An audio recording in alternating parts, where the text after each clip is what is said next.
살아갈 때 기본적으로 안정되고 편안한 삶, 그리고 그것이 일관되게 쭉 가는 것을 원합니다. 별탈 없이 무탈하게 잘 사는 것, 그리고 그 속에서 소소하게 즐거움을 맛보고 또 재미를 맛볼 수 있다면 기본적으로는 만족스러운 생활이고 삶이다 라고 말할 수 있겠죠. 사람의 기본적인 생활은 어제 내가 했던 일들이 오늘이 반복되고 또 오늘의 한 일이 내일에 반복되는 식으로 이렇게 점차적으로 일관되게 흘러갑니다. 그 과정 속에 뭔가 다른 거를 조금 더 했을 때 그것이 누적돼서 또 다른 내일의 내가 되는 것이고, 또 그것들이 오늘을 이루면서 계속해서 그렇게 살아가는 거죠. 부분적인 진보가 있는가 하면 또 부분적인 퇴보도 있고 현상 유지도 있고, 이러면서 그렇게 살아가는 거죠, 일상을. 요셉은 어떻게 보면 아버지의 사랑을 받으면서 안정되게 살아갔습니다. 물론 일찍 엄마를 잃고 거기서 따르는 약간의 그늘과 아픔이 있을 수는 있었겠지만, 그래도 아버지가 그를 귀하게 여기고 이쁘게 여기고 사랑하고 돌보고 보호하고 있었죠. 그리고 그의 천진난만한 성격이 어떻게 보면 형들이 자신을 시기하고 질투하고 있었지만 그럼에도 불구하고 형들에게 또 스스럼 없이 다가가는 어떤 그런 성격적 양상을 보여주기도 했습니다. 그런데 그가 예상하고 생각했던 삶의 방향성과는 달리 그에겐 큰 위기가 닥치죠. 형들의 시기와 질투가 강하게 발동해서 그를 애굽의 노예로 파는 지경에까지 이르게 되죠. 애굽의 노예로 팔렸을 때 요셉의 삶은 완전히 정반대의 삶으로, 나락으로 떨어져 버린 겁니다.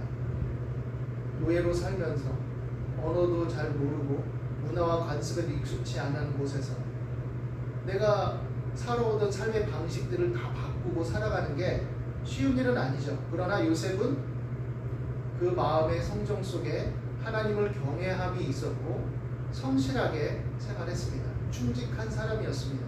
그리고 하나님이 무엇보다 그와 함께 하시고 그의 그런 사정과 형편 속에도 불구하고 동행하셨기 때문에 외적으로 보일 때는 그가 그런 큰 일을 겪고 고통과 어려운 사건을 만나고 그래서 지금 어떻게 보면 노예로 살아가는 삶이 되었지만, 그럼에도 불구하고 그 삶의 구조 속에서 사람 사이에 은총을 입고 그 속에서 어떻게 보면 잘 또 살아낼 수 있는 길이 열리게 되죠.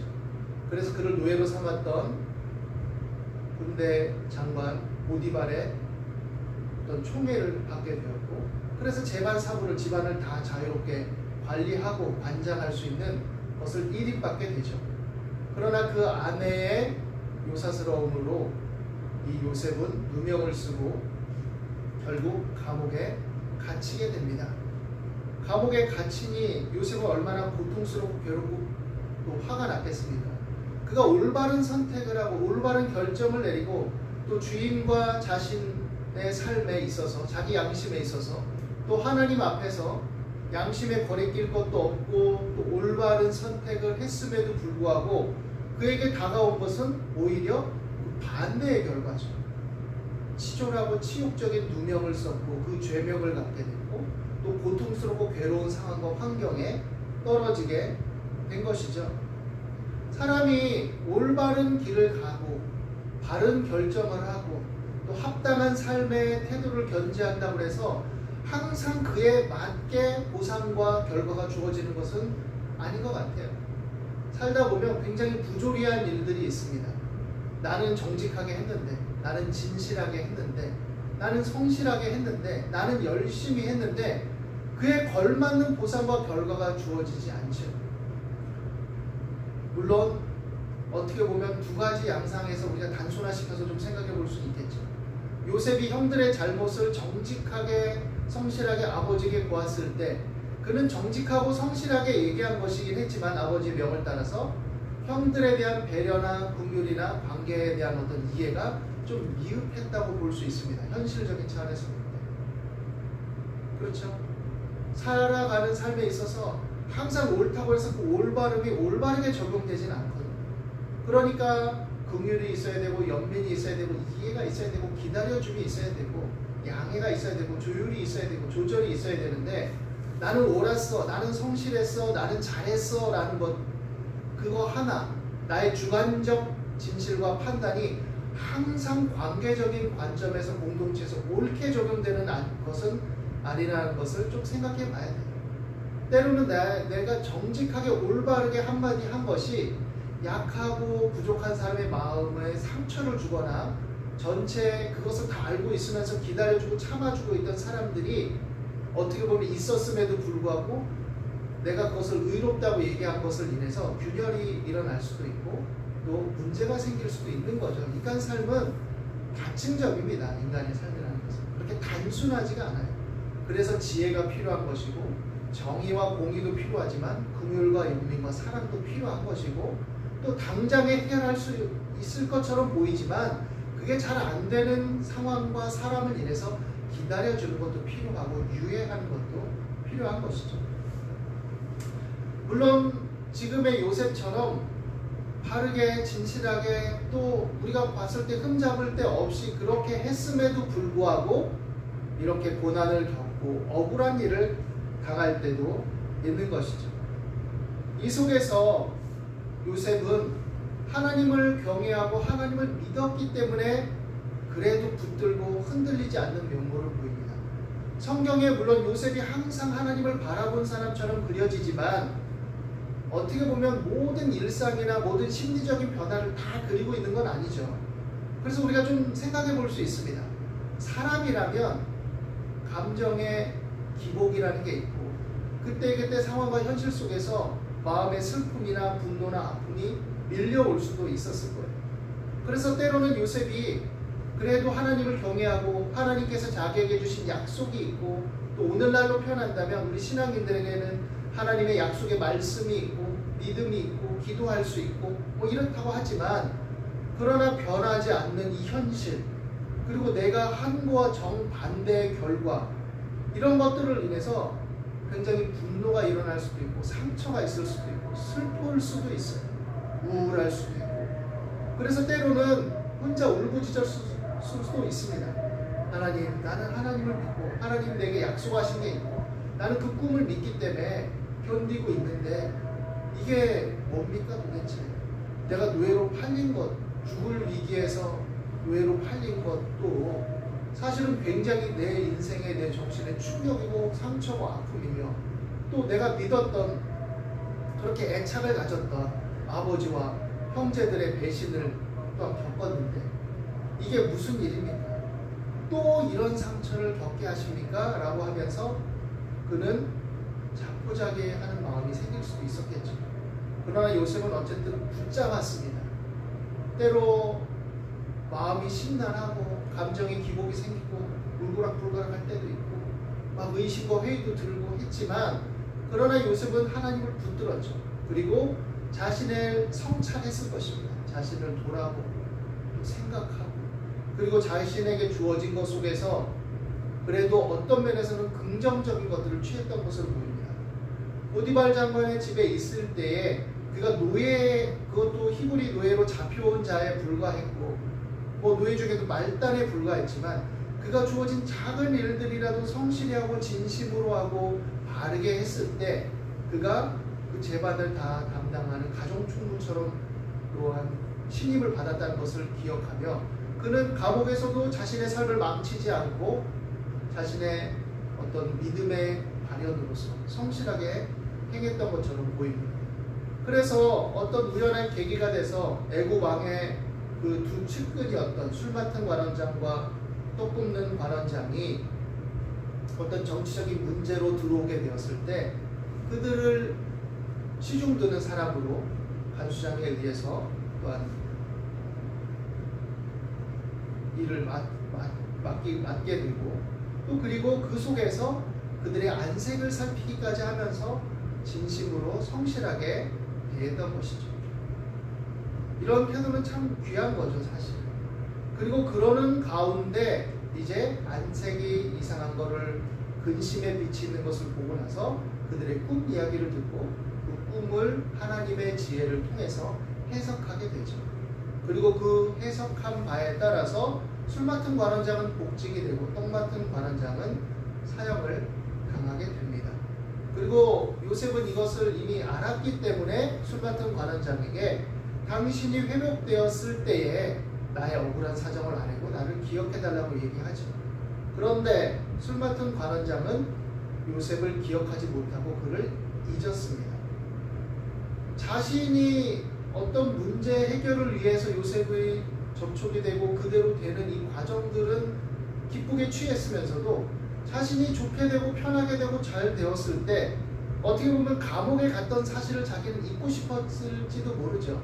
그리고 그것에 대해서 자신의 슬픔, 자신의 어떤 억울함, 자신의 고통스러운 것들을 되뇌이고 싶지 않았을지도 모릅니다. 뭐 오늘날 현대적인 시각으로 표현한다면 그 노예로 팔려와가지고 그렇게 있는 나름 영험하다고는 하지만 그런 인간하고 접촉하고 싶지 않았던 거죠. 어떤 면에서 그렇게 생각할 수도 있겠죠. 여하간 자신이 괜찮으니 다른 사람, 그깟 히브리 노예, 감옥에 갇힌 자쯤은 잊어도 되는 거죠. 사실 삶은 그런 일들이 많이 있습니다. 내가 호의를 베풀고 은혜를 베풀었는데 그 사람은 그것을 별거 아닌 것처럼 잊어버릴 때들이 있어요. 그것이 참 속상하고 슬프고 아픈 일이죠. 나는 간절한데 그 사람은 간절하지 않은 일들이 있습니다. 이런 일들이 우리를 고통스럽게 하고 억울하게 하고 원망하게 하고 분노를 일으키게 하죠. 그리고 거기서 가장 손쉽게 취하는 방법이 뭐냐? 그것들을 쌓아안아서 내 자신을 망치게 되는 거죠. 여러분, 힘든 일이지만 그럴 때 요셉이 몸부림치면서도 하나님을 향했듯이 하나님을 향할 수 있게 되기를 바랍니다. 아무것도 염려하지 말고 오직 모든 일에 기도와 간구로 너희 구할 것을 감사함으로 하나님께 아뢰라. 그리하면 모든 지각에 뛰어난 하나님의 평강이 그리스도 예수 안에서 너희 마음과 생각을 지키리라 했습니다. 기도하지 않고 왜 안 지켜주십니까? 하지 말고 부르짖어 보십시오. 때로는 원망 섞인 기도가 될 수도 있겠죠. 하나님 이게 뭡니까? 하나님 왜 그러신 겁니까? 내가 이렇게 했는데 이거 너무 억울합니다. 하나님은 정의롭고 공의롭지 않습니까? 하나님은 사랑이 많지 않습니까? 그런데 이게 뭡니까? 하나님은 전능하시지 않습니까? 기도해 보는 거죠. 그리고 이 말씀이 과연 그러한가 맛보아 알게 되기를 바랍니다.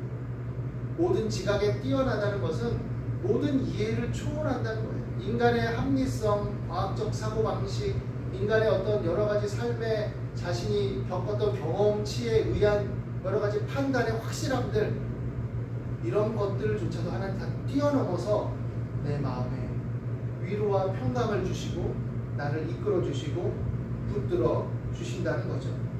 그랬을 때 우리는 그 속에서 감당하는 법을 알게 되고 견디는 힘을 얻게 되고 그것을 통해서 또한 묘하게 사용하시는 하나님의 손길을 맛볼 수 있게 되는 거죠.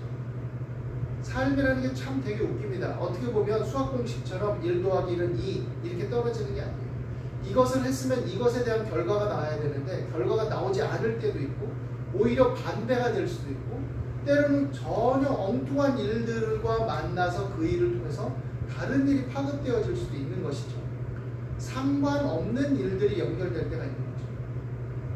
요셉도 마찬가지입니다. 술 맡은 관원장과 떡 맡은 관원장이 정치적인 일에 연루돼서 감옥에 갇히는 일이 요셉의 삶과 도대체 무슨 상관이에요? 요셉의 개인적인 지금 상황, 이 고통, 어려운 현실과 무슨 상관입니까? 아무 상관이 없는 거죠. 그런데 작은 연결이 일어나죠. 요셉이 예측지 못했던 작은 연결. 그냥 시중 드는 거예요. 그 사람. 이미 어떻게 보면 정치적으로 대제국 애굽의 바로의 미움과 분노를 사서 감옥에 갇힌 자들에게 무슨 소망이 있습니까? 그런데 요셉은 그 사람 자체들에 대해서 자기가 맡은 일을 인해 성실하게 진심으로 대한 거죠. 자기 소임을 따라서. 그 작은 접촉 안에 뭔가 독특한 일이 발생하죠. 그리고 그것이 조금씩 확장됩니다. 그것이 약간의 연결고리가 됐을까 요셉이 생각하고 있을 때 그냥 무참하게 끊어져 버리죠. 아무 상관없어. 기대하지 마. 이렇게 보여지는 거죠.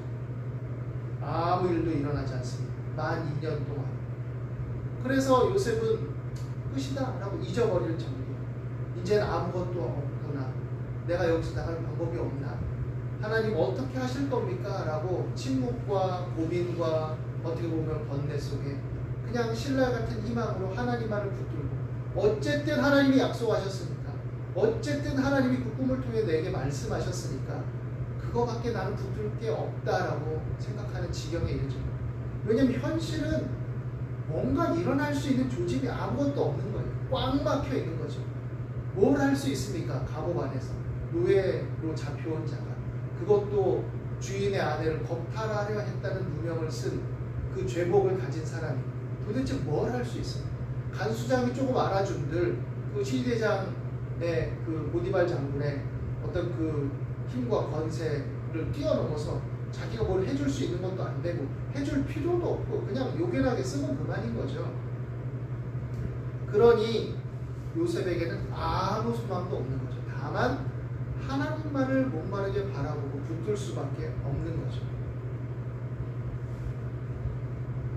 살아가면서 어떻게 보면 굉장히 원하는 목적과 목표와 동떨어진 일들이 일어나고 내가 심은 거와 전혀 반대되는 일이 생기고 열심히 심었는데 거두지도 못하는 일들이 일어나게 되죠. 내가 이러려고 이렇게 했던가 라고 회한과 후회와 또한 마음의 낙심이 다가오죠. 그런데 인생은 삶은 가층적입니다. 예측지 못한 일들이 일어나요. 그리고 우리 신앙인들에게는 하나님의 손길에 대한 기대와 믿음이 있는 것이죠. 하나님의 뜻 안에서 하나님은 그 속에서 일하심을 우리에게 나타내 주실 수가 있는 거죠. 다른 사람들이야 자신의 일과 욕망의 기제에 따라서 나를 대하고 또 주변 환경과 상황도 내 어떤 구체적인 상태와 내 마음을 알 리가 없죠. 그래도 나를 좀 생각하는 사람들이 옆에서 때로 내 어려움에 다가와서 위로하고 격려 참 고맙죠. 그 자체만으로. 그렇지만 내 깊은 곳에 그것들을 해결해 줄 리 없을 때 답답할 때 요셉처럼 하나님을 바라보고 견디며 이기게 되기를 바랍니다. 상관없는 일들이 연결될 수 있고 하나님이 길을 내실 수 있고 하나님이 모든 이해를 초월한 평강으로 우리를 붙드실 수 있음을 믿고 바라보면서 작은 것들을 소홀히 여기지 말고 하나님을 의지함으로써 감당할 수 있게 되기를 바랍니다. 그 작은 것들이 일들을 만들어내죠. 작은 틈이 점점 큰 틈으로 벌어지게 하는 것이고 작은 씨앗이 점점 자라서 나무가 되고 열매를 맺게 하는 것이고 새들이 깃들이게 되는 것이죠. 문제에 너무 집착하지 말고 환경과 상황 자체에 너무 얽매이지 말고 내 마음으로 하나님을 향하고 하나님의 말씀을 붙들고 또 기도함으로써 주어진 삶의 현실과 문제들을 잘 타개하고 이루어 나갈 수 있게 되기를 바랍니다.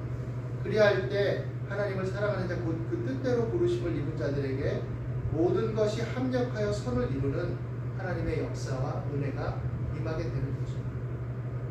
또 우리 그리스도인들은 어떤 사람들입니까? 이 세상이 전부라고 생각하는 사람들이 아니죠. 이 세상에서 우리가 하나님의 자녀다운 믿음을 견지하고 살아갈 때 하나님은 우리를 하나님 나라에서 위로하시고 그에 합당한 상급으로 위로로 힘으로 붙들어 주실 것입니다. 그렇기 때문에 그렇다면 이 세상은 아니고 저 내세만 바라보고 살아야 되느냐? 그건 아니죠. 오히려 그렇기 때문에 하나님의 뜻을 붙들고 하나님의 형상을 따라 열매 맺고 하나님의 자녀답게 살기 위해서 이 세상이 전부인 것처럼 살아야 되는 거예요. 현실을 직시하고 현실을 마주하면서 내게 주어진 삶을 어려움과 고난과 힘겨움과 오해와 고통이 있을 때라도 붙들고 견지하며 살아내야 되는 것이죠. 그럴 때 하나님이 힘을 주시고 붙들어 주신다는 것을 우리는 요셉의 이 이야기를 통해서 바라보고 믿고 신뢰할 수 있게 되기를 바랍니다. 그리고 그것을 통해서 하나님은 하나님의 뜻을 이루시고 우리를 이끌어 주시고 우리가 심은 것을 거둘 수 있도록 하시고 또 우리 삶의 예기치 않은 연결들 속에서 오히려 하나님의 지혜의 탁월함과 하나님의 일하심을 맛보게 될 것입니다. 전전긍긍하고 일희일비하지 않도록 우리 마음과 생각을 잘 다스리고 염려가 있을 때 염려에 자꾸 집착하고 염려 자체를 묵상하지 말고 모든 지각에 뛰어난 하나님의 평강을 얻도록 아무것도 염려하지 말고, 즉 염려를 하나님 앞에 던지고 내려놓고 기도함으로써 풀어내고 하나님의 도우심을 구하며 하나님의 말씀을 묵상하고 붙들며 작은 일들을 붙들고 그것들을 해나가고 해낼 수 있게 되기를 예수님의 이름으로 축원합니다. 기도하겠습니다. 아무것도 염려하지 말고 오직 모든 일에 기도와 간구로 노이 구할 것을 감사함으로 하나님께 아뢰라. 그리하면 모든 지각에 뛰어난 하나님의 평강이 그리스도 예수 안에서 너희 마음과 생각을 지키리라 하신 말씀을 믿습니다. 두려워 말라, 내가 너와 함께함이니라. 놀라지 말라, 나는 내 하나님이 되리라. 내가 너를 굳세게 하리라. 참으로 너를 도와주리라. 참으로 나의 의로운 오른손으로 너를 붙들리라 하셨은즉 하나님을 가까이 하게 하시고 두려워하고 의심하고 회의가 들고 흔들리고 분노와 슬픔이 있다 할지라도 사랑과 환경을 인해 요동하지 말고 하나님을 의지하며 기도하며 부르짖고 붙들며 전진해 나갈 수 있도록 인도해 주옵소서. 하나님의 일하심을 맛보아 알게 하여 주옵소서. 감사와 찬송을 드립니다. 예수 그리스도 이름으로 기도드립니다.